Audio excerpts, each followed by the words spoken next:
Hormuz ప్రాంతంలో మళ్లీ యుద్ధ మేఘాలు కమ్ముకున్నాయా? ఈ మాటల్లో శాంతి చేతల్లో కనిపించట్లేదా? శాంతి ఒప్పందం కుదిరిన 48 గంటలకే మరోసారి హార్మోజ్ కు గేట్లు వేసేశామని ఇరాన్ ప్రకటించడాన్ని ఏమనుకోవాలి? ఇరాన్ నిజంగానే హార్మోజ్ మూసేసిందా, లేక ఇది చర్చల ముందు ఒత్తిడి రాజకీయమా?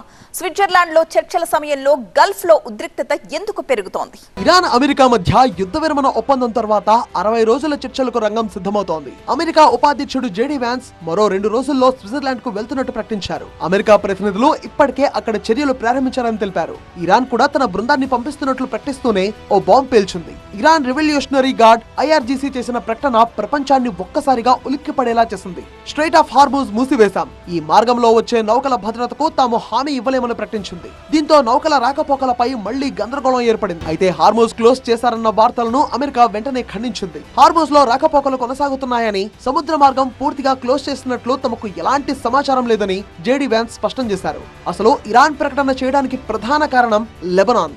అమెరికా ఇరాన్ ఒప్పందంలో లెబనాన్ లో కూడా కాల్పుల విరమణ అమలు కావాలని స్పష్టంగా ఉంది. కానీ ఒప్పందం అమల్లోకి వచ్చిన కొన్ని గంటల్లోనే ఇజ్రాయెల్ దక్షిణ లెబనాన్ పై వైమానిక దాడులు చేసింది.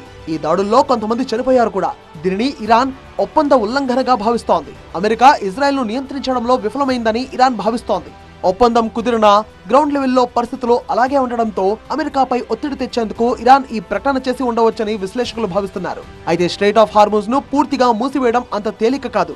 ఎందుకంటే అక్కడ అమెరికా నౌకాదళం, పలు అంతర్జాతీయ నౌకాదళాలు నిరంతరం పహారా కాస్తుంటాయి. పూర్తిగా క్లోజ్ చేయకున్నా ఇరాన్ స్ట్రాటజిక్ వార్నింగ్ ఇస్తున్నట్టుగా భావిస్తున్నారు. అయితే అమెరికా ఇరాన్ ప్రకటనను లైట్ తీసుకోవడానికి కారణం హార్మోజ్ క్లోజ్ అయిందని అంగీకరిస్తే మార్కెట్లలో భయాందోళనలు పెరుగుతాయి. అందుకే అంతా సాధారణంగానే ఉందన్న సందేశాన్ని అమెరికా ఇచ్చే ప్రయత్నం చేస్తోందన్న చర్చ కూడా జరుగుతోంది. అంతేకాదు స్విట్జర్లాండ్ లో జరగబోయే చర్చలపై కూడా ప్రభావం చూపే అవకాశం ఉంది. అందుకే హార్మోజ్ పై అమెరికా ఆచితూచి అడుగులు వేస్తోంది.